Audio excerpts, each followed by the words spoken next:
That being said, didn't mention how is Jesus gonna supply or provide them with food out of just 5 barely loaves of bread? 5 barely, right? Then 2 small pieces of fish. Now we gotta think, right?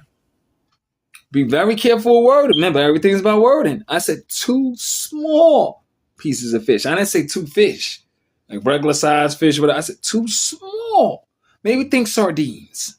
So 2 small pieces of fish with 5 barely loaves of bread. So we got to break down what barely loaves of bread is. So they specifically in the scripture, if you read it, they mention on today's daily Bible text out of the New World Translation Bible, which is preferred by the Jehovah's Witnesses. But the thing is this: barely bread was particular served to those that was in what they might consider the poor, the low down, the very low, whatever. Even though I did mention a point where everyone kind of was eating it, but it was mostly the poor.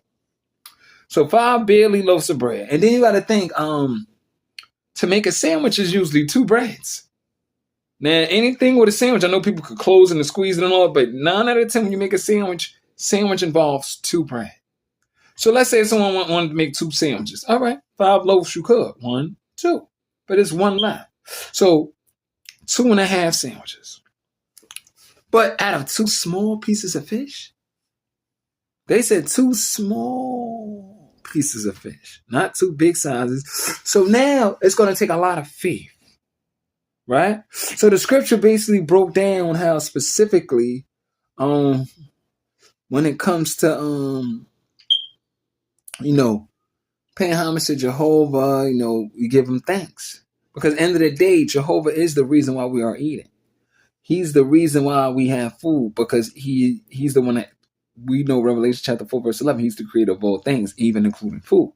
So that means whatever food you got, the source and the minerals or the materials definitely was used out of whatever Jehovah's creation was to make that food. Or whatever food you got, substance, it come from out of Jehovah's material or minerals or whatnot, sources, resource.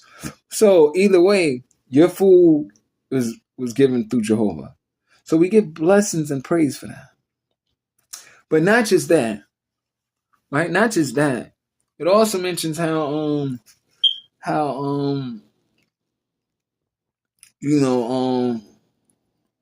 why we should give thanks. You know what I mean? Because a lot of people is not blessed with privileged with food. So you should be thankful and content with whatever you have.